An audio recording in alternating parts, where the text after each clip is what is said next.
to pierce the heart of his family. What are you doing? Letting people in. Oh, okay. His pious words and simple faith in God make an enormous impression on one and all. It convinced Rebecca to join the family of Abraham and allowed her parents to let her go. Not unlike people who talk with us about wanting to join the Jewish people, Rebecca is influenced by her friendship with a man who she has come to admire and who represents all that Judaism has to offer. Rebecca chose Judaism. She's the world's first convert to our religion. And now I want to share with you a story of a man who would have chosen Judaism, but he couldn't. His name is Louis Brandeis. As you know, Brandeis served as the first Supreme Court justice, Jewish justice, from 1916 to 1939. Brandeis graduated from Harvard Law School at 20 with the highest grade point average in the school's history. His fellow students recognized his brilliance. They also realized that something was holding him back. He was Jewish. At that time in our history, there was a great deal of prejudice against Jews in our country. And Brandeis' Christian friends urged him to convert. If he were a Christian, they said, he might well be appointed to the Supreme Court someday. Brandeis never responded to the suggestion. In his final year of school, Brandeis was inducted into the Honor Society. And as his name is called, he went up to the podium to speak. Slowly, he looked around the room and he said, "I'm sorry," he said, "that I was born a Jew." The room erupted in applause. "Finally, we convinced him," members of the audience said to one another. "Finally, he's seen our point." And Brandeis waited until the applause subsided, and he continued, "I'm sorry I was born a Jew, but only because I wish I had the privilege of choosing Judaism on my own." This time, no applause. The room was silent. Then members of the exclusive society began to stand. But they didn't walk out. Instead, they were awed by Brandeis' conviction and strength of character, and they gave him a standing ovation. Of course, in many ways, Louis Brandeis did choose Judaism, just like Rebecca did thousands of years ago at the beginning of our history, just like we all must. To live a Jewish life means making a conscious decision to make a deliberate effort to live a Jewish life. To be a Jew by choice is the most fulfilling kind of Judaism at all. Shabbat shalom. And before I introduce our speaker, I want to remind you that we've sent out a constitutional change on our bylaws. It requires a vote by our general membership. We're updating the membership. I can probably do that. I'll watch you. We're updating our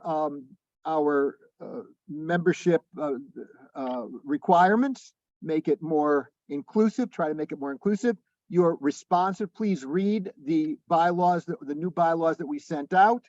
And Rini and I welcome your responses and your comments. We've already received a number of comments that will probably result in some minor changes to the final draft of the bylaws. When you do get a invitation to vote, we hope you will vote yes. And now to our speaker. Last June 28th, the world lost a true Talmud Chacham. Rabbi David Weiss Halivni was a theologian and pioneer in the field of academic Talmudic scholarship. Born in Ukraine, Halivni was raised in Sighet, Romania, where he was ordained at the age of 15. At 16, he was captured and sent to Auschwitz. He was the only member of his family to survive the Shoah. After arriving in New York, Rabbi Weiss Halivni continued his scholarship and became a professor at JTS. In 1983, he moved to Columbia University. After his retirement, he continued to teach at Bar Ilan University well into his 90s. In 2008, he received the Israel Prize for his work. Halivni looked at the texts of the Babylonian Talmud and analyzed the historical development of the rabbis' discussions, assigning each to the relevant period of his time. His scholarship pushed the boundaries of traditional learning and introduced generations of students to the critical study of the Talmud. One of his students, Dr. Barry Wimpfheimer, is our teacher today. I also want to acknowledge and welcome Shai Halivni, Barry Weiss's, Rabbi Weiss Halivni's son, who's here with us today. Could you identify yourself? Excellent, welcome. Shai lives in Deerfield and is an active member of Moriah congregation. We're so thrilled to have you with us today. Barry Wimpfheimer is an associate professor of religious studies at Northwestern. Yeah, sorry, I said I would do it, but That's okay. It's hard to do everything at the same time. Yeah. That's what I tell my congregation, but they don't seem to understand. Barry is an associate professor of religious studies at Northwestern University and chair of the Department of Religious Studies. In 2005, his 2005 Columbia University doctoral dissertation entitled Legal Narratives in the Babylonian Talmud was awarded the Salo and Jeanette Barron Prize in Jewish Studies in 2007. He's the author of 2 books so far, Narrating the Law, A Poetics of Talmudic Legal Stories, and The Talmud, a Biography, which was published in 2018 and received the National Jewish Book Award from the Jewish Book Council. At Northwestern, he teaches Introduction to Judaism, Introduction to the Hebrew Bible, as well as courses in rabbinic literature, Kabbalah, and Judaism more generally. He lives in Evanston, and we're very, very fortunate to have him here today. Professor Wimpfheimer.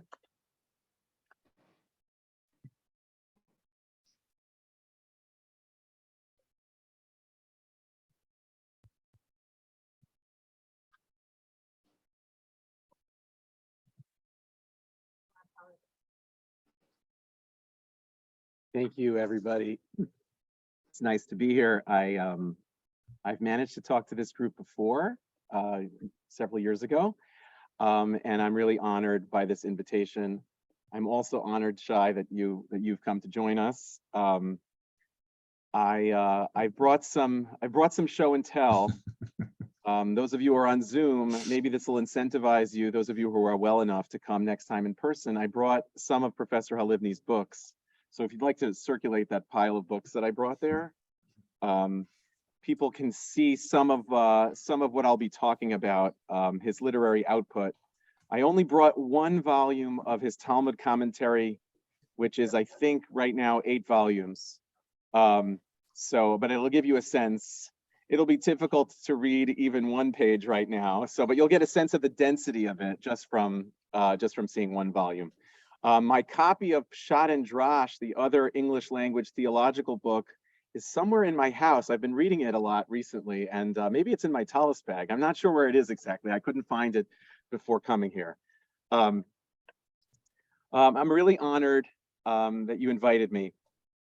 It gives me the opportunity to reflect on my teacher's work.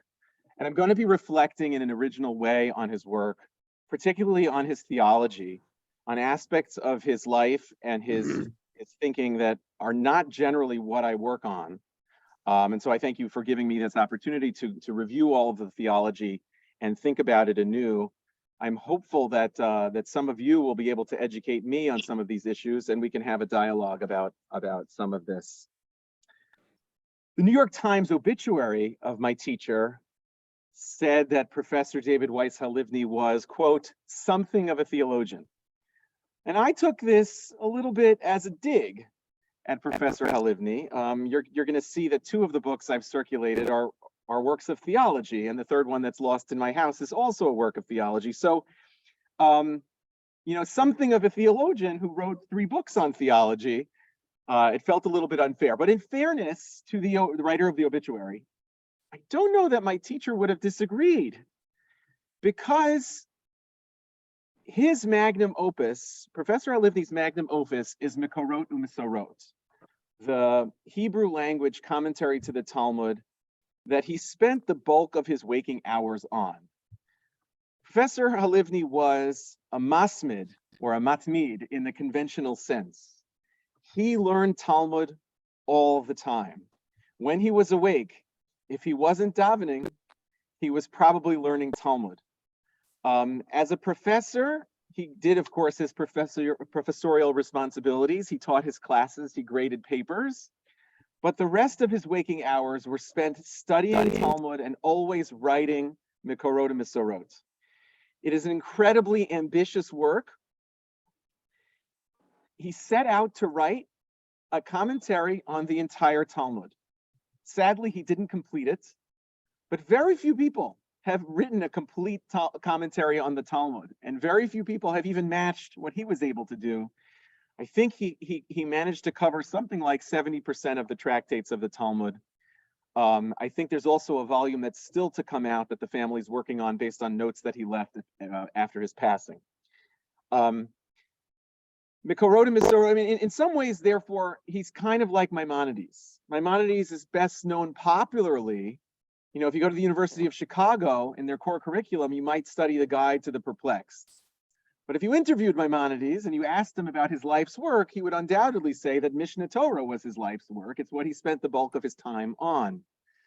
Halachic thinkers tend to think primarily to spend most of their time on halacha. If you're interested in questioning this, my book, Narrating the Law, questions the dominance of halacha over agadah and challenges whether we should really keep these two discourses isolated from each other. So I'm very much aware of the problem. But the truth is that much of Jewish intellectual culture has focused on halacha.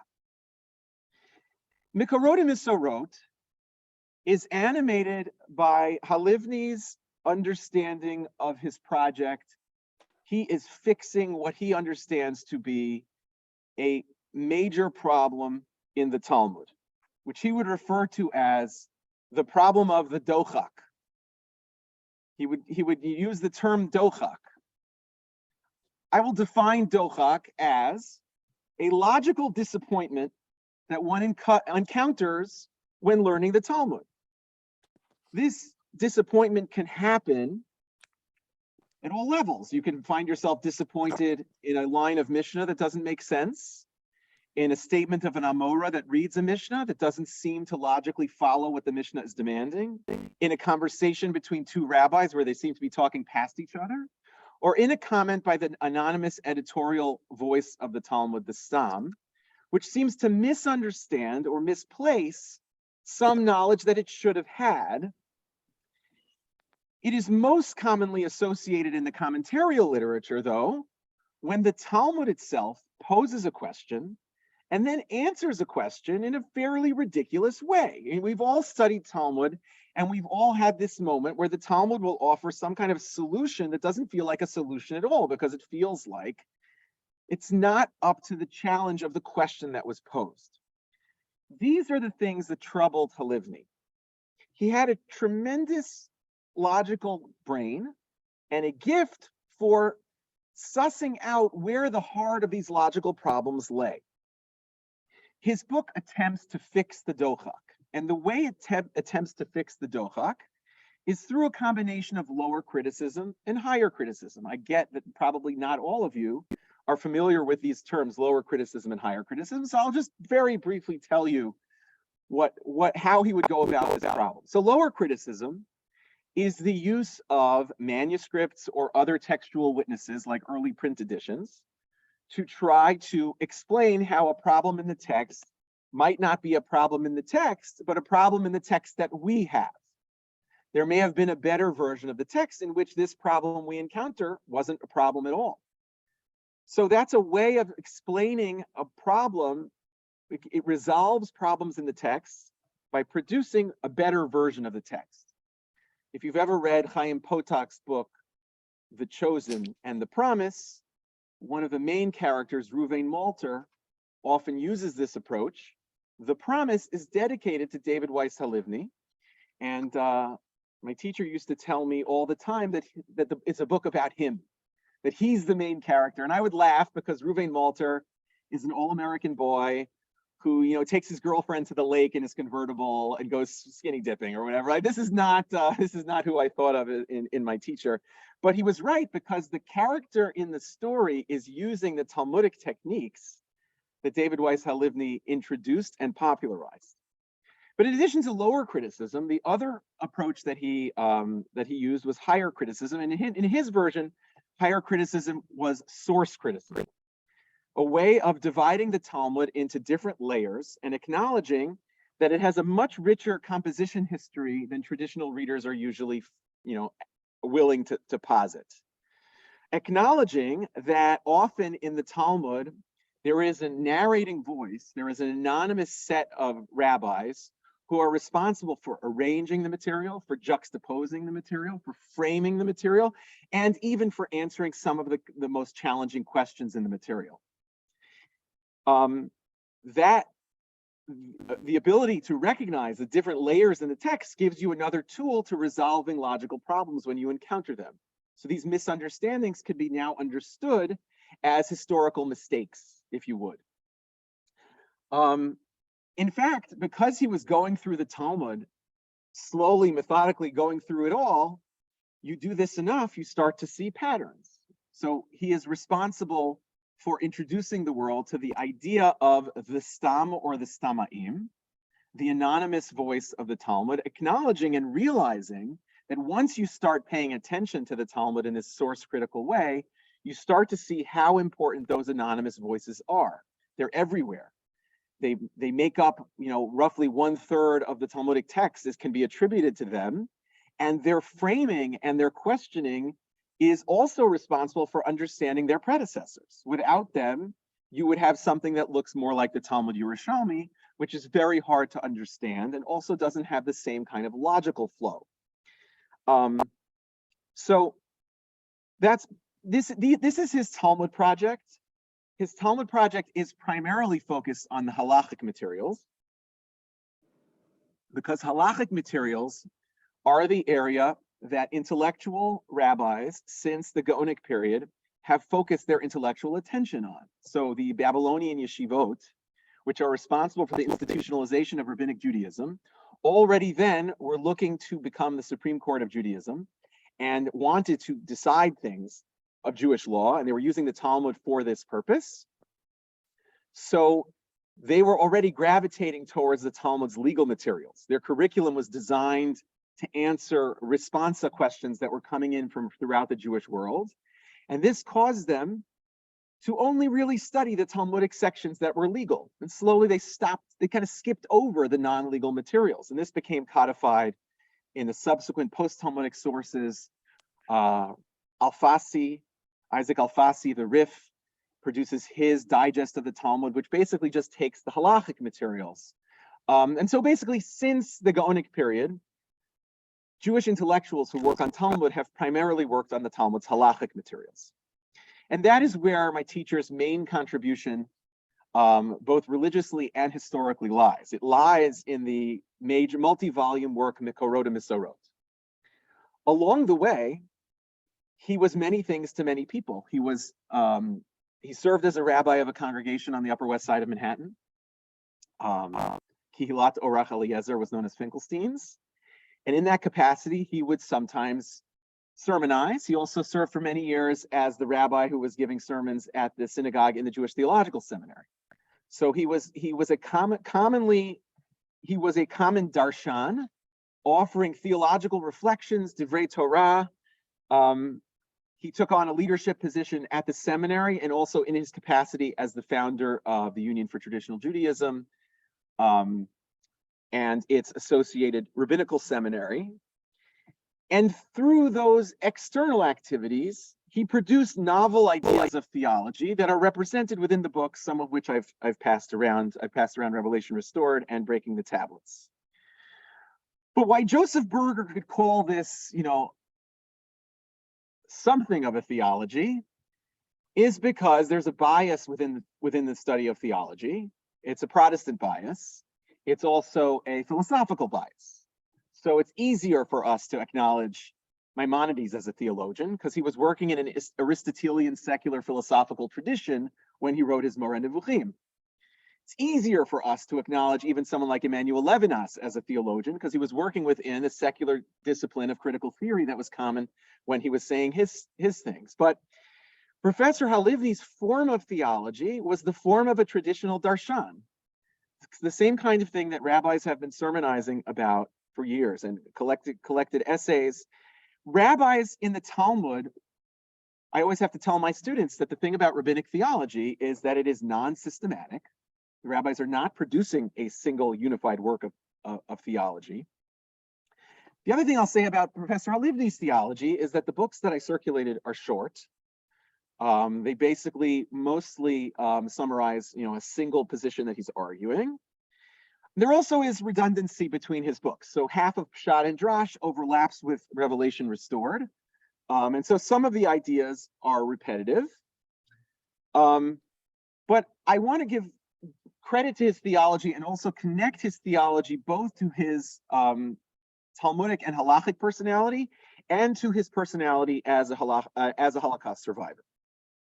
So now, I got to know Professor Halivni as a graduate student. I arrived at Columbia in 2000 and I graduated in 2005. During those 5 years, in his last years at Columbia, I got to be, basically his primary graduate student. Over the years, he had many primary graduate students. What this meant was we spent a lot of time in his office talking and learning, talking about the things he was writing, talking about things that he was being asked to write from places around the world. He loved the fact that his Holocaust memoir, The Book and the Sword, was translated in a number of languages. I remember when he got the Italian translation, he was very excited about this, very proud of this.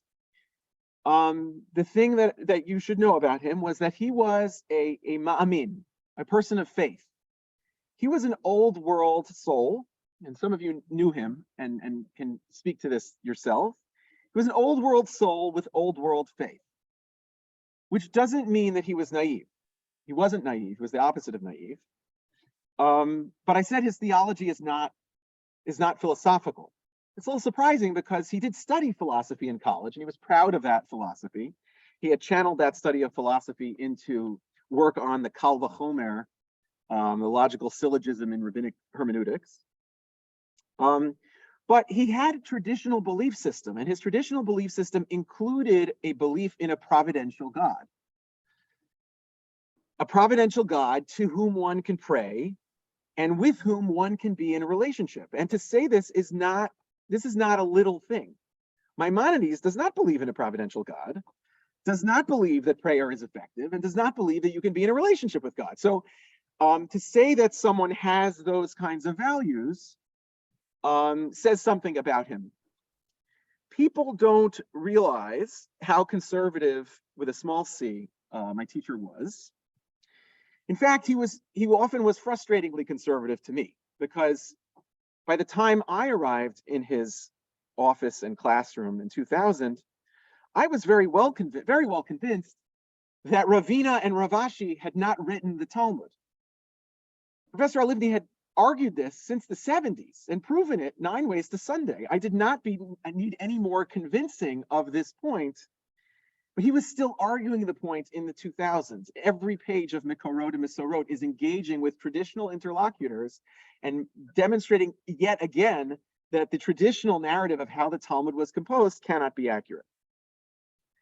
It sometimes surprises people to learn that Professor Halivni was a chassid, because we don't associate chassidut with Talmud erudition. In fact, chassidut is built on a critique of Talmud, at least originally. But in Sighet, they were already united before the war. When we think of chassidut nowadays, of course, chassidut and Talmud go hand in hand. You don't have to look farther than what's going on in New York politically, with the Satmar yeshivas only teaching Talmud and not teaching, right? So it's kind of weird. Like, why is Satmar so devoted to Talmud? They're Hasidim. What are they doing with Talmud? But this kind of ultra-Orthodox merger of Misnagdim and Hasidim that has gone on post-war was actually already happening before the war. So in Sighet, you could be both a chassid and someone who spent all day and night studying Talmud. Like a chassid, my teacher believed in prayer. In his famous resignation letter from JTS, he famously said, there are people, right, I can There are people I can talk to and I can't pray with. There are people I can pray with, I can't talk to. But he concluded this by saying, I can live without talking, I can't live without davening. I've often thought of this and thought, as a German Jew with kind of Lithuanian leanings, I would be the opposite. Like, I can live without davening, but I can't live without talking, especially in shul, right? So from my perspective, I would kind of flip this around, but this is who he was. Like, prayer was very important to him. One of the pieces that he writes in Breaking the Tablets is actually for the introduction for the Machzor Wolfsburg, a Machzor dedicated to preserving the legacy of a Rosh Hashanah prayer that was held in the camps. The Chazan, from memory, wrote down the prayers, and they had time on Rosh Hashanah. A group of people, he writes in his memoir that he was excluded from the building. There wasn't enough space in the room for everybody, so he was outside the room. But everyone wanted to daven on Rosh Hashanah, and there was one Chazan who had written the prayer, and he was leading the people in this prayer. It's a very moving story in the memoir. So if you are a person of faith with a deep and providential relationship with God, your theology is likely to be animated by disturbances, and his is no different. I like to think that theology is autobiography a lot of the times. I mean, one of the problems with Maimonides as a theologian is he creates a vision for Judaism that only works for one person, right? The only way to really approach God is to be an Aristotelian philosopher who's trying to know an unknowable God. Okay, so thank you, Maimonides. What does everyone else do, right? So theology is in some ways autobiography. And there were three things that really disturbed my teacher's Emunah Tehora. One of them was his logical and critical proclivities. He had a very logical and critical brain. He could not tolerate the dochak. The dochak, whether it's in the Talmud or among his contemporaries, right? If some ultra-Orthodox rabbi is employing Das Torah to claim some authority and say something that's completely absurd, he had no stomach for it. That's a dochak. Could not tolerate it. And there's a section in Breaking the Tablets that's a response to that. The second thing that disturbed him was, as a believing Jew, he was very committed to halakha. I mean, his life's work is about understanding halakha and halachic sources. It's hard to be committed to halakha on the one hand, and to be a text critic of the foundational text of halakha on the other.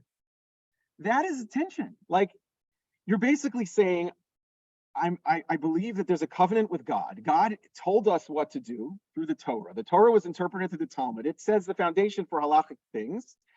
And now he was coming along and saying, well, there might be mistakes in the Talmud. There might be misunderstandings in the Talmud. Some of the things that were foundational for later halakha are hard to deal with. In terms of his faith, he liked some of the simple notions of faith, like Torah mi Sinai. The Torah comes from Sinai. For him, revelation, the notion that God breaks into history and gives the 10 Commandments, and that's the instruction that Jews need to live by, that is crucial. It's foundational. But if God breaks into history and gives the lessons, then that's supposed to be both good and perfect. Plato would have us believe that, right? So if you believe in a God who's breaking into history and telling us what to do, that message has to be good and perfect. But if you are a text critic, you know better than everyone that it's not perfect, that there's a lot of game of telephone going on, and you can't trust it on a lot of levels. And so how do you make that work? And finally, the third thing that really troubled him was the Holocaust, and particularly the Holocaust and two problems: the problem of providence and the problem of theodicy. So in providence, the notion that God is watching over us and has a relationship with us and takes care of us and is responsible for the good and bad that happens in our lives. That's one major problem. And relatedly, the problem of theodicy, of how does the tradition deal with the fact that babies are being killed, bad things are happening to good people? I mean, clearly. And the scale of it is beyond anything that happens, as you'll see, as Halivni points out in Breaking the Tablets in a number of places. Okay, so what were his major theological interventions? So I'll just in Breaking the Tablets, he has two major theological interventions. I'm going to get to one of them in greater detail than the other. But the two major theological interventions have to do with the two Torahs. Torah Shebaal Peh and the Torah Shebichtav, the oral Torah and the written Torah. We use this term oral Torah, and it does a lot of work, overlapping work. Oral Torah is tradition.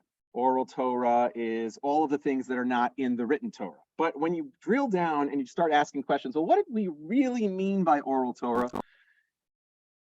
Halivni was troubled by the fact that over the course of time, Jewish theologians would eventually get to a position where they would say that what oral Torah means is that anything rabbinic Judaism would ever opine about at some point in the future was somehow, we're supposed to believe, originally told to Moses at Sinai. He doesn't go into this in his theology, but his student Jay Harris wrote a book called How Do We Know This? That's all about how this is responsible for some of the breakdown in denominational things in the modern period between Reform and Orthodox. Is also responsible for big polemics in the medieval period between Karaites and Rabbinites. In a nutshell, one of the reasons why medieval theologians came to this position is the Karaites were hammering them over the head with the idea that Midrash is not really good reading of rabbinic texts. And so they came up with this other theological approach of, okay, we don't really need Midrash. Midrash is just a justification for what we already knew because God gave us everything at Sinai to Moses. That's the oral Torah. But as a historian, Halivni did not accept this, because if you look at rabbinic sources, it's clear that they don't think that this is what's going on in the oral Torah. That for the rabbis of the Talmud and rabbinic literature, oral Torah has to do with the license that rabbis have to freely interpret the written Torah and produce new meaning. It's not the idea that these things were already anticipated. What Rava says were Rava's ideas. Rava was licensed to say those ideas by the specific relationship between the rabbis and the canons that they use. So, in Breaking the Tablets, Halivni uses the historical argument to demonstrate that the notion of Torah Shebaal Peh has changed, and to point out that if you go very extreme, like the medieval authorities did, and the Rabbinites against the Karaites, then you'll lead to ridiculous outcomes. You'll read to people in the modern period saying that Nashim Daitan Kalot, like women have sort of feeble minds, that is a canonical statement that has to be understood authoritatively as something that God said to Moses, and that he thinks is completely ridiculous. He also thinks that people who would adopt a Das Torah model where rabbis have total authority, as often happens in the ultra-Orthodox world, is highly problematic. And so he uses his historical sense to point out that this theological development was necessary, but we need to go back to a better historical understanding to have a more responsible relationship with what we mean by Torah Shebaal Peh, right? So this is an important theological intervention that has all kinds of ramifications. But I want to go, that's a lesser known one. His more commonly known theological contribution is the one that's essential to both Pshat and Drash and Revelation Restored. And it's the one that I'm going to give more detail to right now. It's his intervention into Torah Shebichtav, the written Torah. As I mentioned, Revelation for Halivni was a very central aspect. It's kind of the origin story of Judaism as a religion. God breaks into history. I feel like I heard this. Shai must have this also. Like God breaks into history and gives the Torah. This is, what he would say over and over again. And he was troubled because if God breaks into history, it's one moment where we actually encounter God, then what we should be getting is good and perfect. But it isn't. There are a term that he's the only person I ever knew who used this term. He used the term maculations. He used this about both the Bible and the Talmud.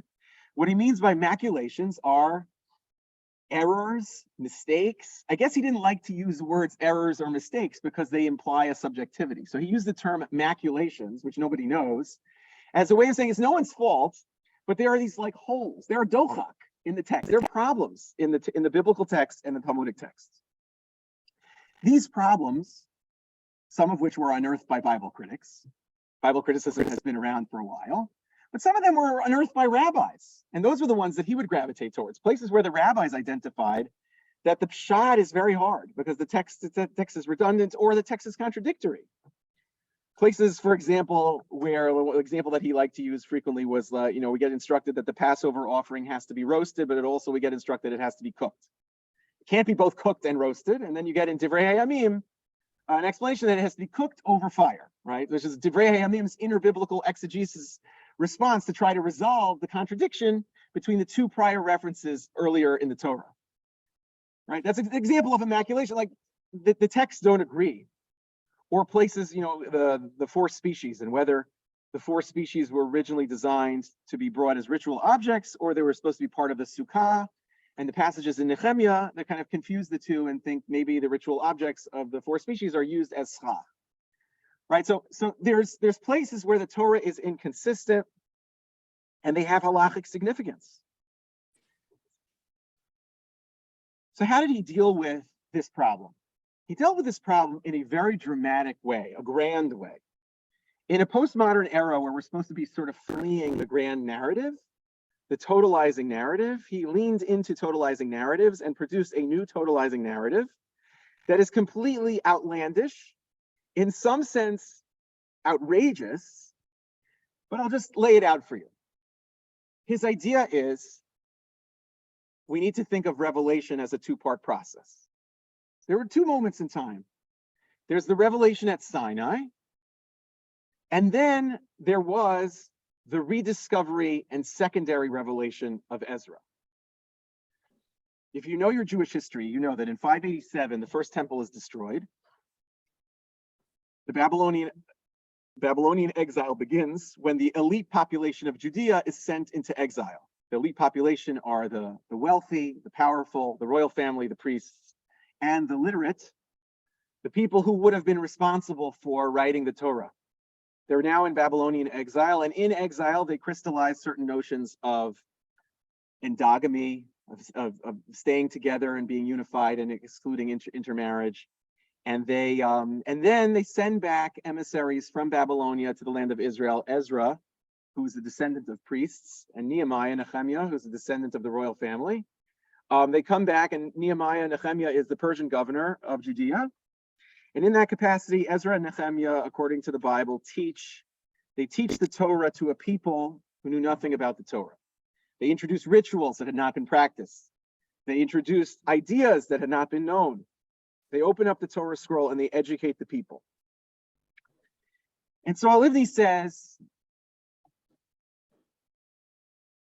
between the revelation at Sinai and the rediscovery of Torah under Ezra in Judea, there's a large period of time. I mean, traditional sources would say that Sinai takes place around 1200 BCE.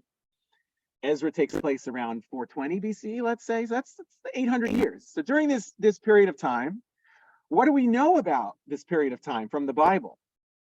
Well, if you know your Judges, 1st and 2nd Samuel, 1st and 2nd Kings, you know that the texts are constantly getting upset that the hoi polloi isn't really monotheistic. They're not aniconic. They're worshiping Avodah Zarah. They are worshiping outside the temple in Jerusalem. They are worshiping other gods like Baal and Asherah. And so Halivni says, you know what happened? It's kind of like the broken game of broken telephone. Revelation happens at Sinai, but for centuries, there was no community of people that was halachically observant. There was no community of people that was committed to this text. And so mistakes come in, what he calls maculations. Then Ezra comes along, and Ezra is tasked with the job of a critic. He has to recover a text that is broken, that is flawed, that is immaculated. So remember what I said about theology being autobiography, right? Ezra's Halivni, right? He's a text critic who's coming along and finding this Torah with flaws in it and using his brain to edit this material and produce something that is usable. Now, what's further interesting about this theology is that Halivni named the period of time between 1200 and 400. He named the period of time. In his theological writings, he calls it Chatu Yisrael. Israel sinned. Can you distribute that handout? I don't know how detailed, and for those of you on the Zoom, I had put the handout in the chat. Those of you who joined the Zoom late, can someone who joined the Zoom earlier copy from their chat and repost it in the chat? Because those who joined the Zoom late, Zoom doesn't always keep, thank you, doesn't keep the links. So I made a handout with the sources that Halivni used to justify this new theology. And he basically said there's this period of Chatu Yisrael where Israel was sinful. They were idolatrous, they were ignorant, and that led to a deterioration of knowledge. And then Ezra comes along, and Ezra rescues it. I want to point out 4 ramifications with this theology. Actually, maybe I should take a break. Before I point out the 4 ramifications, I want to just very briefly go through these sources. I want to show you what he's doing, how he's getting there. And part of why I want to show you this is because I want to show you just how different this is from the kind of work he does in Mikorot and Misorot. In Mikorot and Misorot, he goes through the Talmud very carefully, focusing on every word and every line and making sure its logic follows. In this kind of work, he's working agadically. He's not working halachically. He's working as a sermonizer. He's borrowing bits and pieces from places and putting them together into a new coherent form. So from the Mishnah in Masechet Para, which talks about the red heifer that's necessary for certain purification rituals during temple times, the Mishnah at some point asks, and who prepared these? Who prepared the red heifers? Moses prepared the first, Ezra prepared the second. And 5 were prepared from the time of Ezra, the words of Rabbi Meir, but the sages say 7 from the time of Ezra. The point of this Mishnah that he gets from this Mishnah is look what the Mishnah is doing. It is putting Moshe and Ezra, juxtaposing these 2 figures together. These are the 2 important figures of revelation. Moses gets revelation on Sinai. Ezra is the rescuer of revelation in the post-Chatu Yisrael period. Okay. He then finds a passage in the Talmud Sanhedrin, Babylonian Talmud Sanhedrin, that is not really about the topic, but we find very interesting material for theological thinking. Mar Zutra says, and some say it was Mar Ukva, initially the Torah was given to the Jewish people in Hebrew, in Ivrit script, okay, Ktav Ivri, and the sacred tongue, Lashon HaKodesh. It was given to them again in the days of Ezra in Ashurit script, that's Aramaic font that we currently use as our Hebrew, Vilashon Arami. I don't know why the translation has it the way it does, but I got it from Sefaria, so you can blame them for the translation. Aramean translation. Biru lahen li Yisrael ktav ashurit v'lashon hakodesh. Israel chose for itself to go with what we now have, which is Aramaic fonts and Hebrew language. Okay, so Ezra switches the language to Aramaic, and it gets switched back to Hebrew with Aramaic font.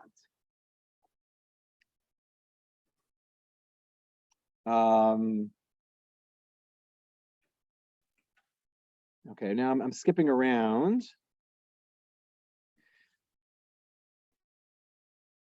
Rabbi Yossi says, it is taught in a Braita, Rabbi Yossi says, Tanya Rabbi Yossi Omer.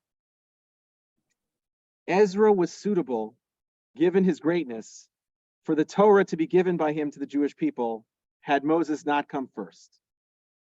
Ra'ui haya Ezra shetinatein Torah al yado liYisrael ilmale kidamo Moshe. And then there's a midrash that justifies this. What is this saying? Had it not been for Moses, Ezra was a great person. Right? It's one thing to read this, but then what Halivni is doing with it is saying, you see, the tradition is juxtaposing these 2 figures and saying, secretly, Ezra is the new Moses, or Ezra is the second Moses.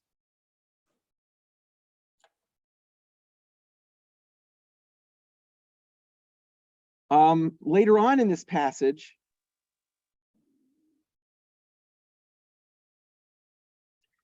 I'm going to Sanhedrin 22a now, which is the next paragraph.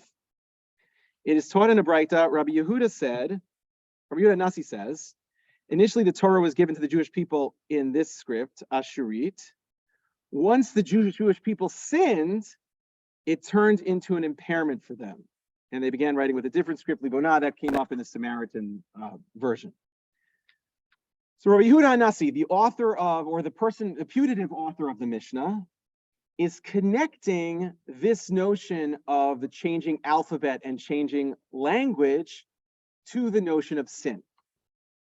So Halivni is putting this into a vat and saying, you see, the changing language is because of sin. Ezra is the secondary Moses. Put these together, and then let's look at the last one in Bamidbar Rabbah. Bamidbar Rabbah is dealing with the question of why there are certain words in the Torah that have dots above them.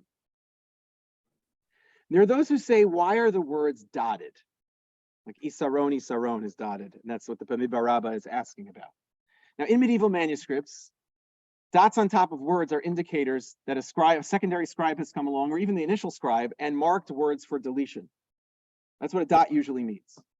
But in our tradition, in the Jewish tradition, instead of deleting the words, what we've done is we've preserved the orthography of keeping the words with the dots on top.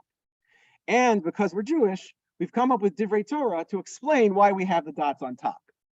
But Bamidbar Rabbah has the following explanation. Why are the words dotted? Because this is what Ezra said. If Elijah comes and asks, why did you write them? I'll say to him, look, I've already dotted them. They're not really there. And if he tells me I've written well, I'll erase the dots, right? This is his way of hedging his bet. Halivni says, look what Ezra is here. He's a scribe. He's just like scribes who are writing manuscripts. He's trying to fix immaculated texts. He identifies that there are problems in the Torah, and he is trying to correct them using the dots. Now, this is Halivni's approach. Now, what's the problem with Halivni's approach? One thing I'll say is a problem is that this is not real historiography. It's not, he wouldn't identify it as real historiography. When in his Talmudic work, where he's doing halachic work and he's analyzing things historically, he would not accept the kind of story he's put together here as real historiography. And in fact, in his own theology, he struggles to figure out how to label these things. And he comes up with the term transcendental historiography, right? This is not historiography. This is a different type of historiography that he calls transcendental historiography. His editor, Peter Oakes, who is responsible for putting together both Revelation Restored, he's a professor at the University of Virginia of modern Jewish thought, and he was a big fan of Halivni's theology. And he's responsible for putting together these books.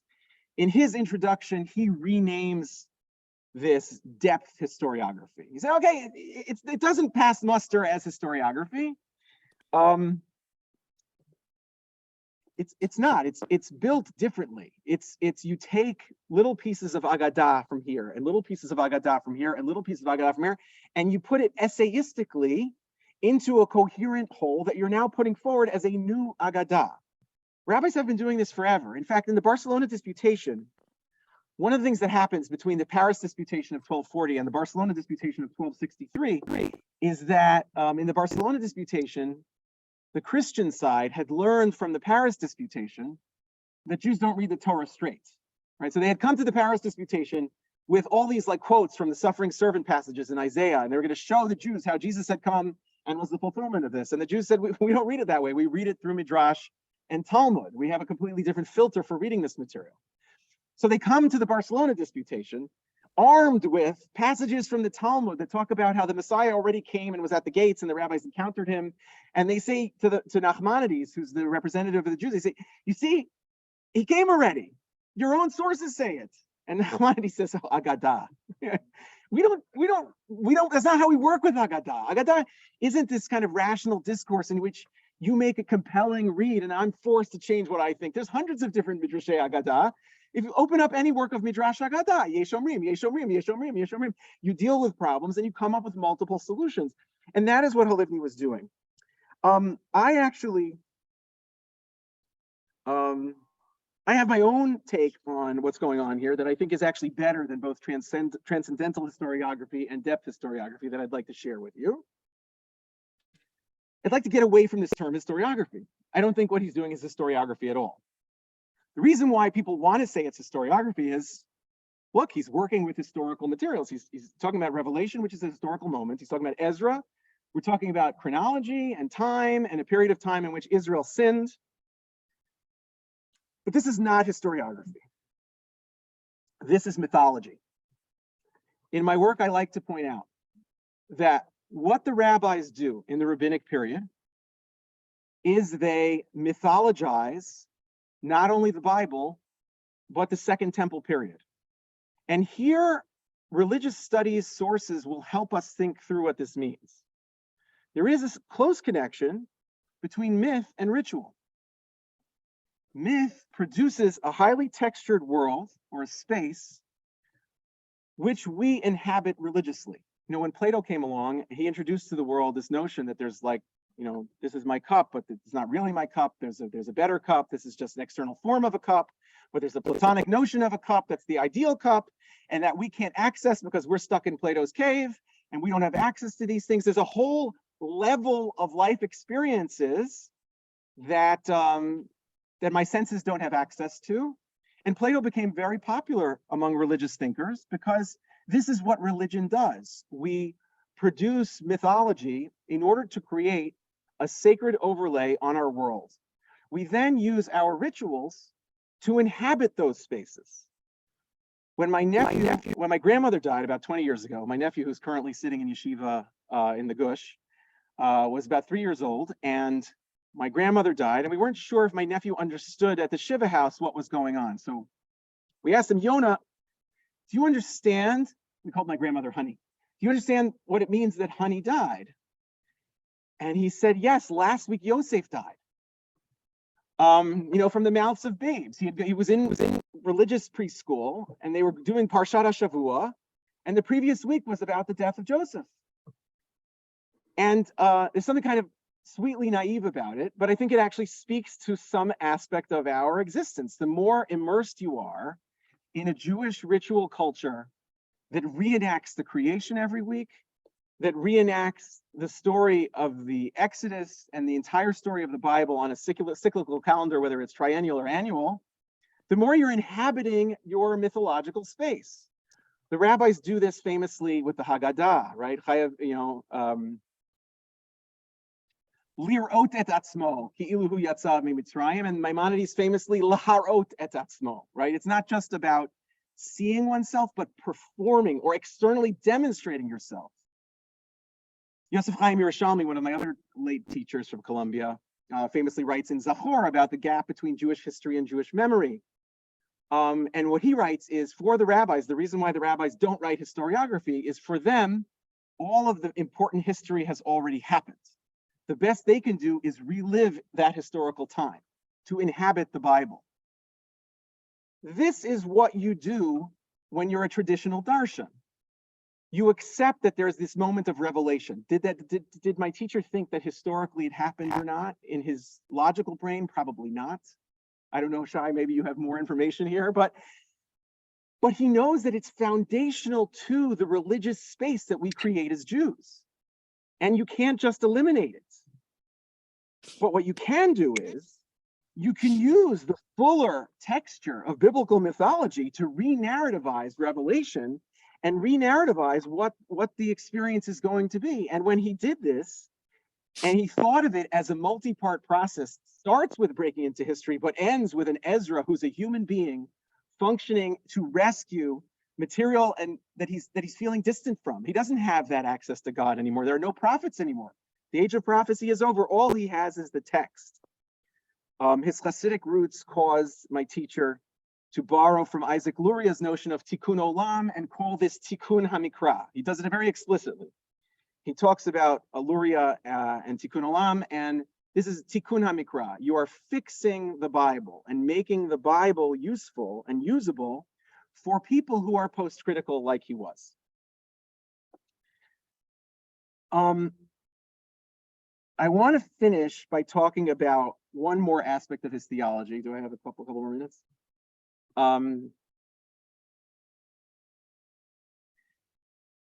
Professor Halivni was a Holocaust survivor. It was an experience that was very formative for him, as is very clear from his memoir and his theological writings.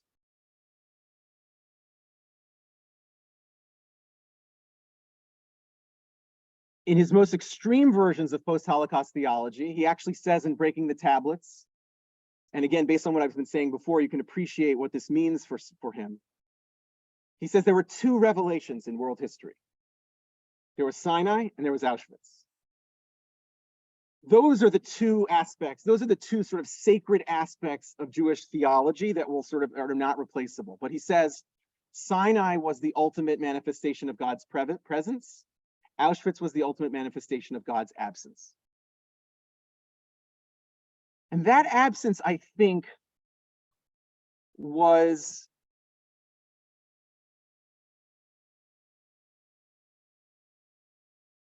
one of the things he does in Breaking the Tablets is Halivni shows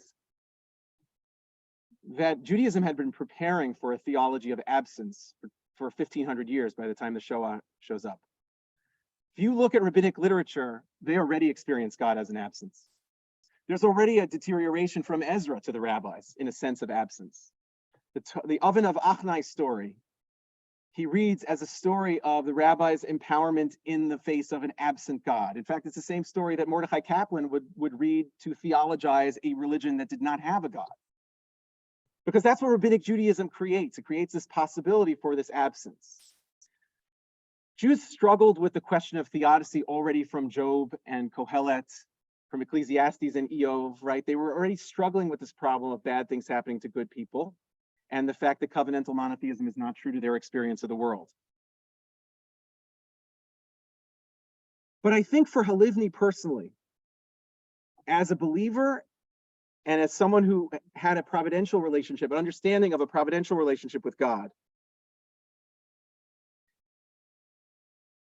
there was something profoundly different about the absence of God in the Holocaust that created a rupture, a revelation. While it's true that Judaism had been preparing for a millennium and more for a notion of an absent God, what they had basically done was they had created a functionally absent presence. What the rabbis do is they create God as an absent presence. God is not absent. The rabbis still believe in God. What they've acknowledged is that they don't have access to God. Yes. What the Holocaust forced was a much more absolute sense of absence. An absence that couldn't just be, interpreted away. An absence that brought into question all of the coping mechanisms that the tradition had used in the past to deal with the challenge of theodicy. And in that sense, it's a second moment of revelation. So I've now finished my overview. Apologies if that was overly heavy. These are heady topics, and I wanted to do my teacher justice, but I'll now open up the floor and the Zoom room. I don't know how we're going to handle this for comments and questions. Maybe if people in the Zoom have questions, they can either write them in the chat or raise their hands using the Zoom hand raising function so we can call on you. I've got it here. Yeah. Yeah. First of all, thanks for a terrific talk. Really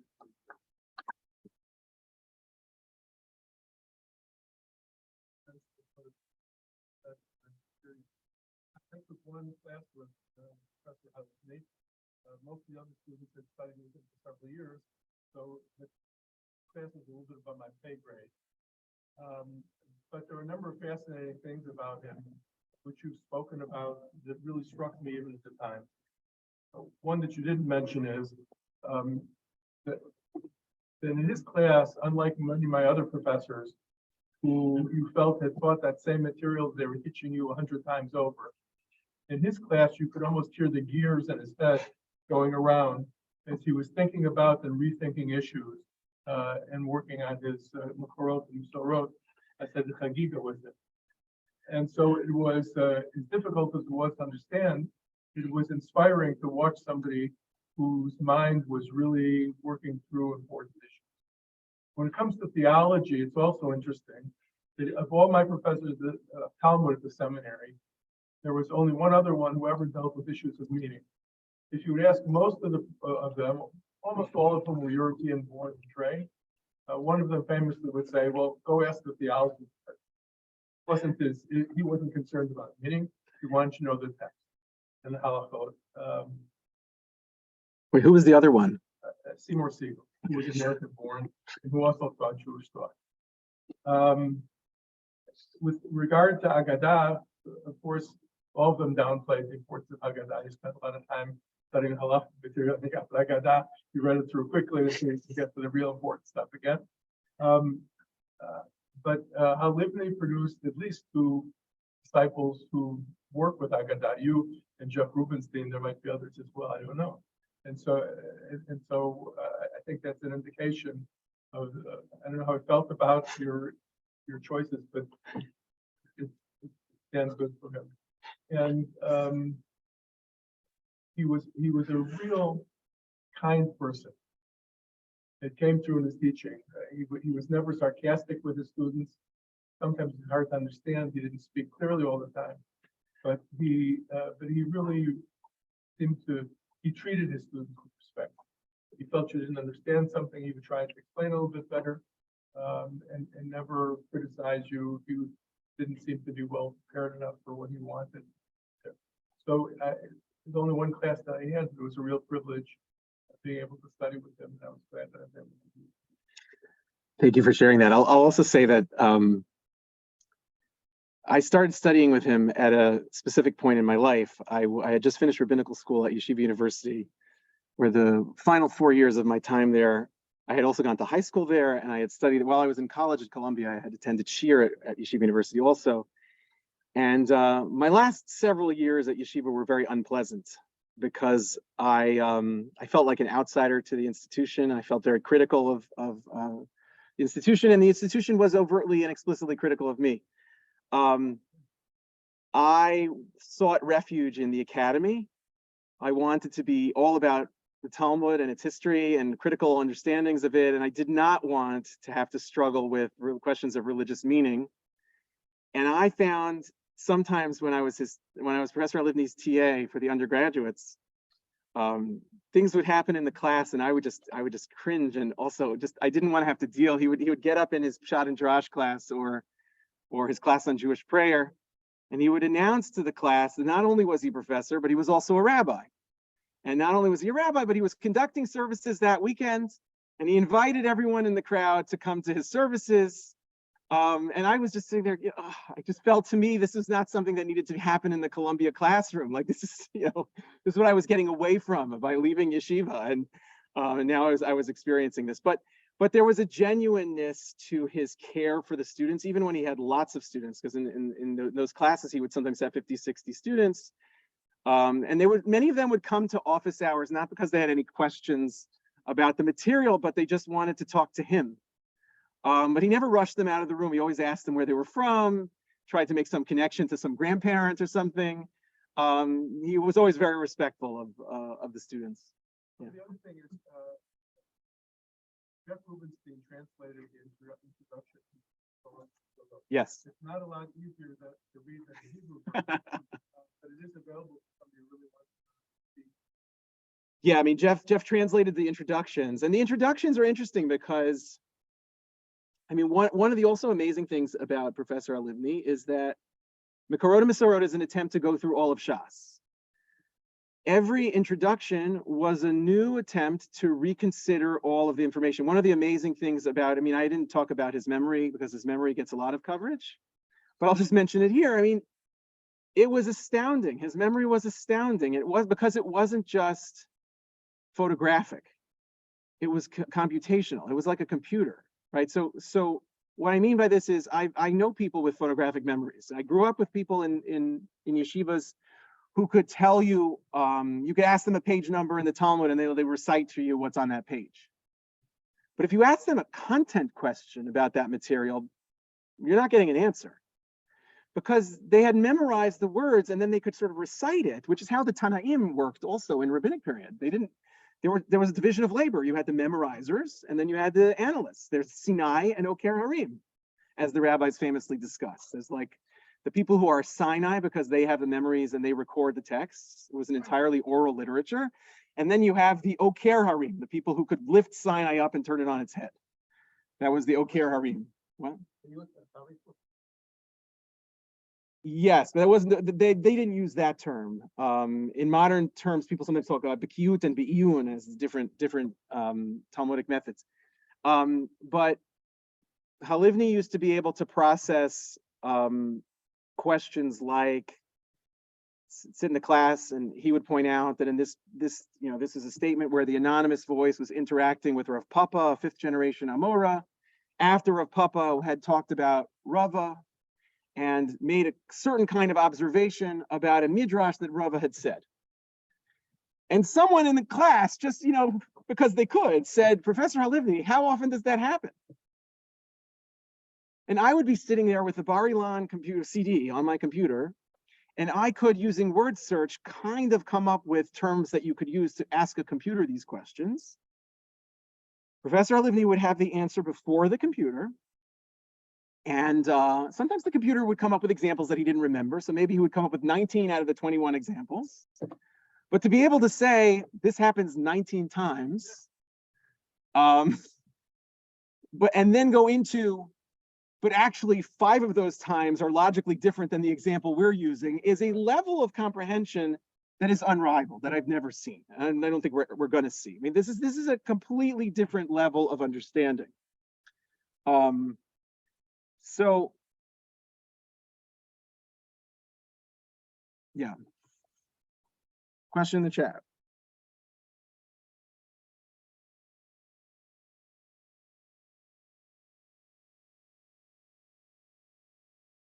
Okay, Rivka. You ended with the idea that the Holocaust challenged our coping mechanisms with the absence of God. What are our coping mechanisms today? I mean, so what Halivni did was he borrowed a different Lurianic notion, the notion of, so I mentioned the Tikkun Olam that he borrowed for Tikkun Mikra. He borrows the notion of Tzimtzum. And he borrows the notion of Tzimtzum. So Tzimtzum in Lurianic Kabbalah answers a very important philosophical question that had troubled philosophers since Aristotle. Namely, if God is infinite and the infiniteness covers all aspects of the universe and all of existence, then there's no way that God can create the world. Or if God does create the world, that world is somehow located inside God. If it's located inside God, then how can human beings have free will? So Luria's approach to this was, at the time of creation, there was a moment of tzimtzum. It's one of the most generous things God ever did, was God contracted God's self to create a vacuum that wasn't God, to create space that wasn't God, and to create the world inside this vacuum. Within Lurianic Kabbalah, there is a notion that the vacuum space has to be preserved, and every so often God has to renew the tzimtzum from the originary point. Borrowing this idea, Halivni says, the Holocaust is a demonstration of the remanifestation of this notion of tzimtzum. God disappears, and it's necessary because that's necessary to allow human beings to have free will. And that allows us to say that the Nazis are responsible for their actions. This is entirely free will. This is no notion of covenantal monotheism is going to make God responsible for what happened. There is this vacuum that happens, and human beings made the poor decision to unleash evil on the world. Now, I don't know that this is going to be a satisfying answer for many people. I think for many people, the better answer is to leave it unresolved in the form of a question. So the Talmud famously has its own version of the theodicy passage. The famous story of the time-traveling Moses, where in Menachot 29, where Moses is writing down the Torah after he's gone back up into heaven after the destruction of the first 10 commandments. And God instructs him to write it with the proper sofer calligraphy that includes the crowns on 7 different types of letters. And Moses says, why are there crowns? And God says, there will one day be a person who will interpret these crowns. And Moses says, show him to me. And God transports Moses, back to the future style, to Rabbi Akiva's Beit Midrash in 2nd century Roman Palestine. And there, it's this bizarre experience where he doesn't understand anything that's going on in the classroom, which is a great example of the rabbinic storyteller is fully aware of the distance that the rabbis have traveled in their interpretation of the Mosaic revelation. Moses is unhappy because he doesn't understand until one of the students asks Rabbi Akiva a question, and Rabbi Akiva says, the only justification for this is we learned this from Moses at Sinai. And at that, Moses is satisfied. But that's usually what people refer to when they refer to this story. They don't refer to the end of the story. In the end of the story, Moses says, if there was such a great person, Rabbi Akiva, then why was the Torah given through me? And God basically says, don't ask, right? This was my idea, which is kind of like a Jobian response. The problem is the question. I don't have an answer, but the problem is the question. And then Moses asks, well, how did he end his, if that was his beginning, then the end of his life must have been amazing.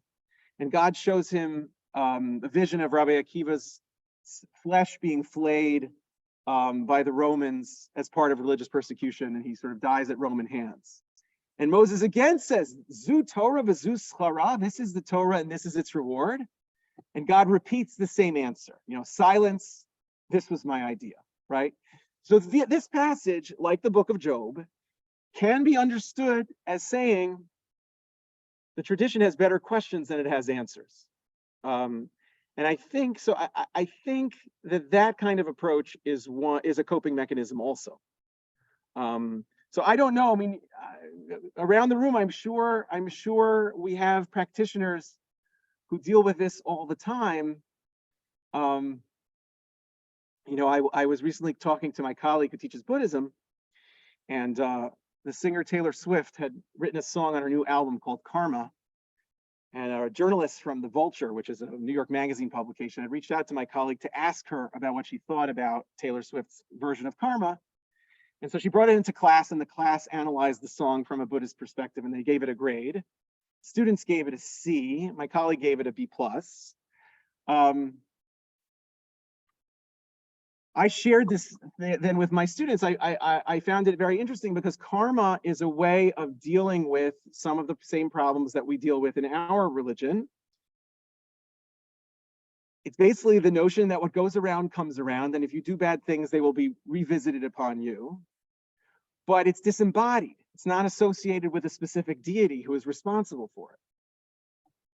So I was talking to my colleague and I said, this must be great because you don't have the same problem of theodicy. And she said, no, that's not true at all. We have the same problem of theodicy. I have students coming to me after every class saying, do you mean to say that my grandparents or great-grandparents who suffered in the Holocaust are responsible for their deaths because something that they did came around to revisit them? Or something that they did in a previous life came around and revisited them? So there aren't really, I don't know what the coping mechanism is going to be. The only coping mechanism is going to be to say that life is random and arbitrary and nothing that we do really matters, or go back to a kind of pagan model where religious life is not rewarded or punished by the supernatural. These are really fundamental questions. Rivka, do you have ideas about what the coping mechanism should be? I agree with everything you've said. We need different ones at different times. She agreed with everything I said.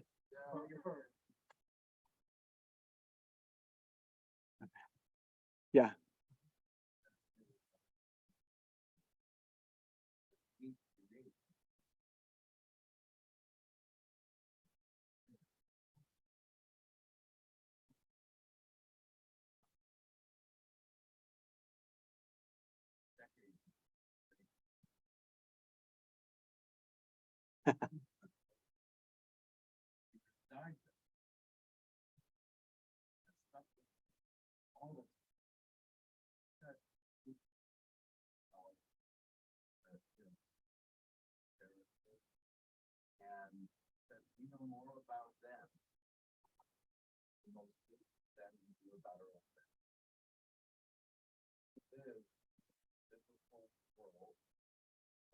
characters you know so well, like they're our own.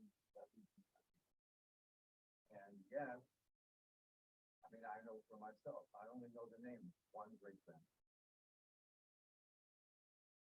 So I know more about Rivka and biblical Rivka, that is, and Ezra and Nehemiah and all of those folks more than, so I don't know. Yeah, that's a great point, and that's why. Is that a coping mechanism? Just avoid reality and go back to. I mean, that's one of Yerushalmi's theories, is that's part of the coping mechanism of Jewish survival.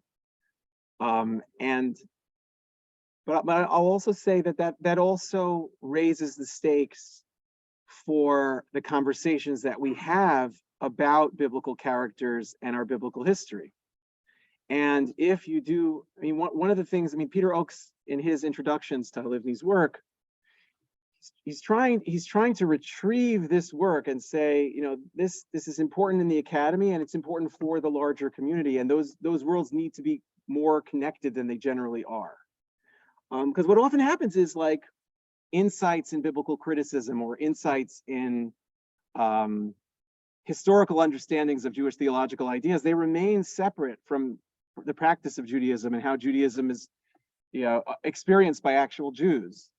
And I think Professor Halivni, you know, Oakes tries to say that Professor Halivni is trying to overcome that. I think that's true. I think that one of the things that you're doing when you're using somewhat academic ways of thinking about the biblical characters, but you're creating a usable past, a usable narrative, is you're allowing some of the academic insight to then wash over what insiders think about the religious behaviors.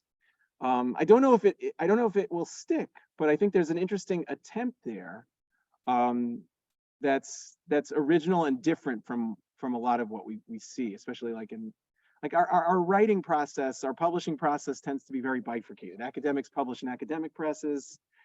We're starting to see more, though, among Bible scholars like James Kugel or my former colleague Benjamin Summer, where Bible scholars are trying deliberately to connect their observations about biblical stuff with theology.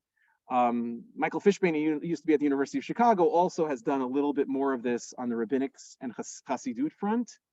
But most of the people in my field in rabbinic literature, it's more like what you experienced at JTS. We are working on the text. We're not interested in making this relevant or meaningful for how people are Jewish. Yeah.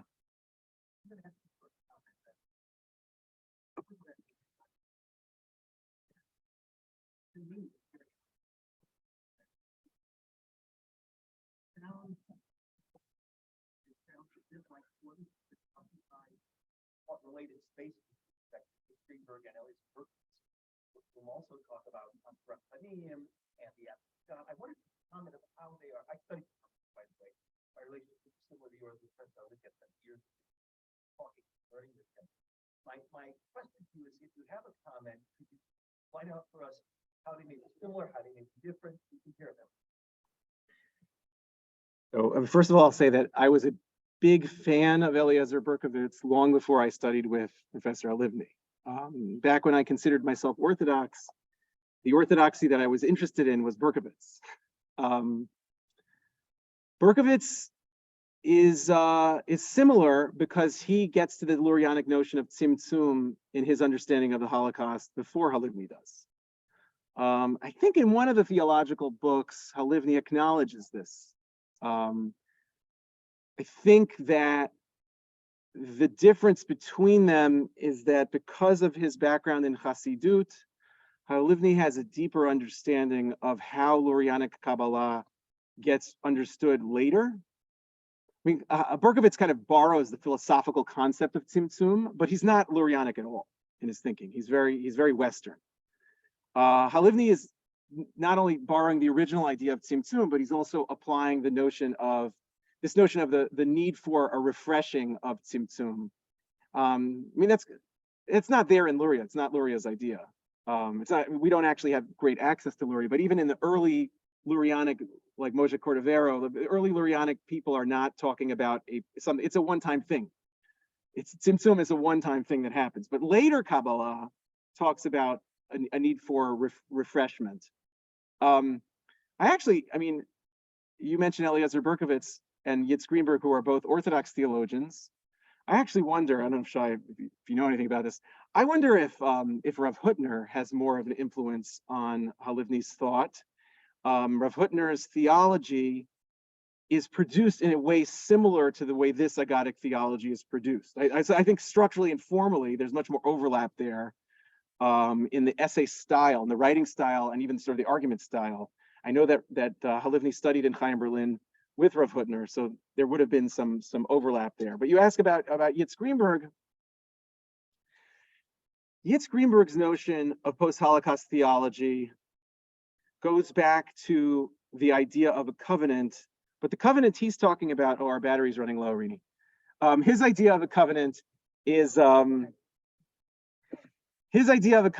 really more of an Abrahamic covenant, like the covenant is contract. And basically saying there was once a contract, and that contract was bivalent. Now the contract is broken. So the original relationship, like halachic Jews are no longer halachic because of obligation. That obligation is gone. I don't think Halivni would have said that. He liked the idea of obligation. He liked the halachic system. He says at various points in time that halacha is the sort of ideal way for committed Jews to approach God. And I think one of the reasons why Revelation is so profoundly important is that he lived life with a sense of commandedness, of obligation, and that the commandedness comes from the giving of mitzvot, which happens at Sinai. So I don't think he would have signed on for Greenberg's notion that, or his childhood peer Elie Wiesel, who's also from Sighet. They weren't really friends before the war, but they were friends after. Like his very dramatic Nietzschean God died at Auschwitz. I don't think Halivni had that notion either. God wasn't at Auschwitz. It was Tzimtzum. God is absent. I think that was also part of a coping mechanism, maybe a compartmentalization. He wanted God to have nothing to do with the Holocaust. In his essay, in one of his essays in Breaking the Tablets, he specifically addresses, it's so interesting to me, he specifically addresses those people who say that Jews in the Holocaust suffered because of their sins. And he very forcefully and righteously says, righteous indignation says, absolutely, I will not even consider that. And then he proceeds to consider it, because he then goes through, he says, I can show you from the Torah, the Nevi'im, and the Ketuvim, and the rabbis that it's not possible. And then he marches theologically through these sources and says, none of them support this thesis.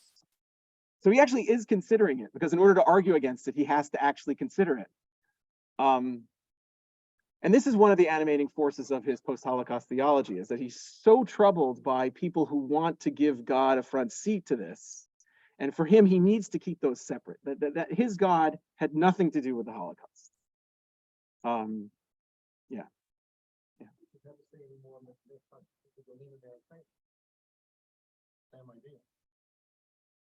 So in his writings about prayer, he talks about, and in his introduction to Machzor Volksberg, he talks about this too.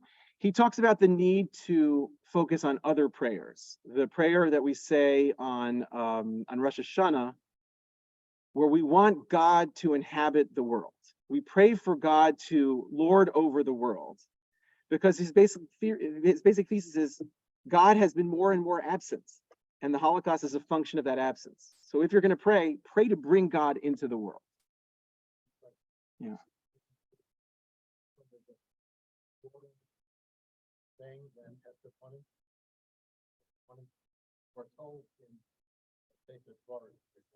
I think it's broader because I think Hester Pana means God's watching but has decided to ignore. And that's complicated when it comes to the Holocaust. God is not here. God is not present. And that was the only way he could explain, believing in a providential God and also having experienced the Holocaust. Not occupying this space.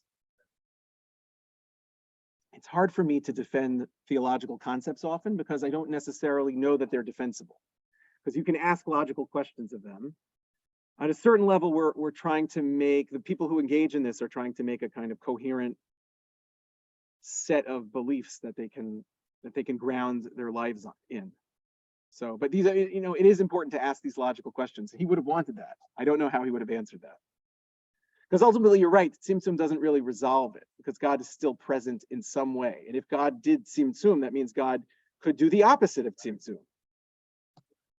Right. Yeah. Good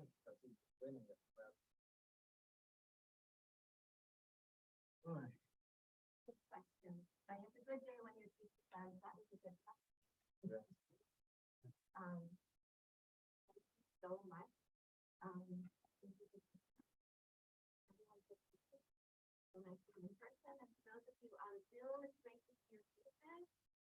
Check your email for upcoming events. I believe in December, Rabbi Eli Confer, who is one of the founders of STAR, is going to be in Chicago and gonna have a little time for us on a Friday. So we'll see what rabbis can make that work, but just please check your emails. Thank you for coming. And thank you so much. Thank you.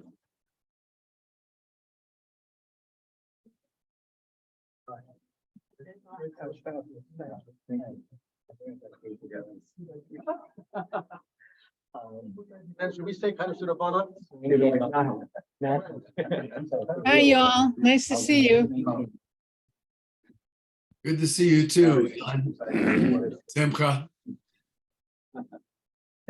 Hey, I decided to go to Naor. Am I going to see you there, Norman? Yes, I will be there, Ellen. I'll look forward to seeing you there. Awesome. Okay. That'll be great. Good. Nice.